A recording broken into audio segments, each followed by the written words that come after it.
নমস্কার বন্ধুরা, টলিপাড়াতে আপনাদেরকে স্বাগত। সঙ্গে রয়েছি আমি নিবেদিতা।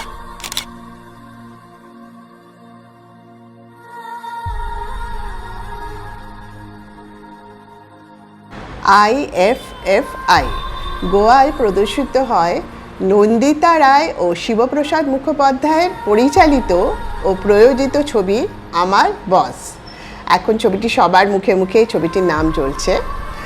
গোয়ায় হাজির ছিলেন নন্দিতা শিবপ্রসাদ, ছবির মুখ্য অভিনেত্রী রাখি গুলজার। সেখানে স্ক্রিনিংয়ের পর ফেরার পথে বিমানবন্দরে রাখি গুলজার জড়ালেন বচসায়।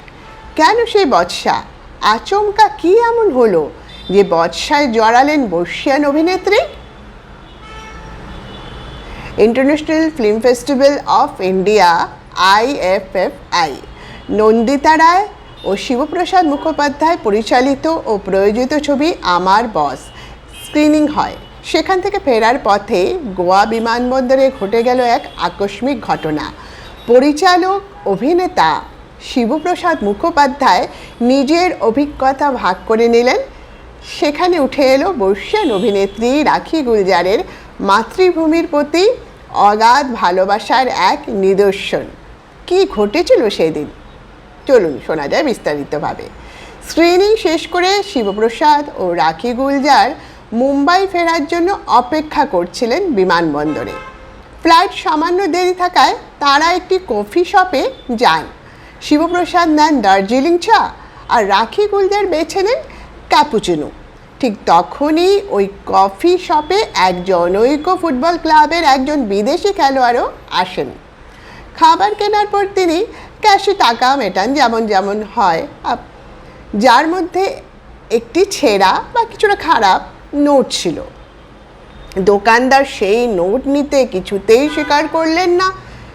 বেশিরভাগ সময় এমন পরিস্থিতিতে আশেপাশের মানুষ মুখ খোলেন না, কিন্তু এখানে রাখি গুলজার চুপ করে থাকেননি। তিনি দোকানদারকে প্রশ্ন করেন, কিউ নেহি লেঙ্গে পয়সা? নিজের হাতে টাকা নিয়ে খুঁটিয়ে দেখে বললেন, ঠিক তো হ্যাঁ, কিউ নেহি লেঙ্গে এ নোট? দোকানদার জেদ করে বসেন, সেই নোট তিনি কিছুতেই নেবেন না। আর রাখি গুলজার ততোধিক জেদ করে বলেন, নিতেই হবে। এই বিতর্কের মাঝেই বিদেশি খেলোয়াড় হয়েও তর্ক করছিলেন রাখি। সেই বিদেশি হঠাৎ বলে উঠলেন, what is this? This is only happens in India. এই কথাটি যেন মুহূর্তে বদলে দেয় গোটা পরিস্থিতি। সঙ্গে সঙ্গে বদলে যায় রাখি গুলজারের মুখের অভিব্যক্তি। এতক্ষণ তিনি যার পক্ষে কথা বলছিলেন, মুহূর্তেই তার কথার বিরুদ্ধে রুখে দাঁড়ান। শিবপ্রসাদের কথায় গর্জে ওঠেন রাখি, বলেন, তোমার সাহস কী করে হয় ভারত নিয়ে কথা বলার? ভারত আমার মাতৃভূমি। তোমার এখানে খেলতে এসেছ, আগে অন্যের দেশকে সম্মান করতে শেখো। শিবপ্রসাদ আরও বললেন, রাখিদির সেই রণমূর্তি দেখে আমি তাকে পড়ি কি মরি করে সেখান থেকে বার করে আনতে পেরে বাঁচি। তবে সেই মুহূর্ত তার হৃদয়ে গেঁথে গিয়েছিল চিরতরে। শিবপ্রসাদ উপলব্ধি করেন, যতই বয়স হোক, যতই নামডাক হোক, নিজের দেশের প্রতি, নিজের মাতৃভূমির প্রতি যে টান, যে ভালোবাসা, সেটা কখনো কমে না। এই ঘটনা শুধুমাত্র একজন অভিনেত্রী দেশপ্রেম নয়, বরং একজন নাগরিকের দৃঢ় মনোভাবেরই প্রতিফলন। রাখি গুলজার যেন প্রমাণ করে দিলেন, দেশের সম্মান রক্ষায় লড়াইয়ে তিনি আজও সমান সক্রিয়।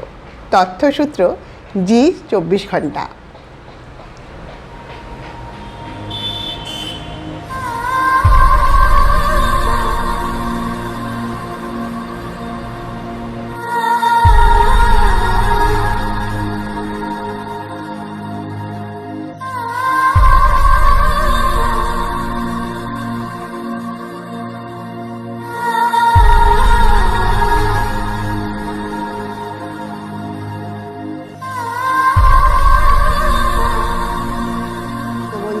আজকে এখানে দেখা হচ্ছে আবার আগামী সপ্তাহে সোমবার। তবে দেখতে থাকুন আমার এই চ্যানেলটি। এভাবেই সাবস্ক্রাইব করবেন, শেয়ার করবেন, আর কি করবেন, নোটিফিকেশন বেল তবে অন করে দেবেন। টাটা।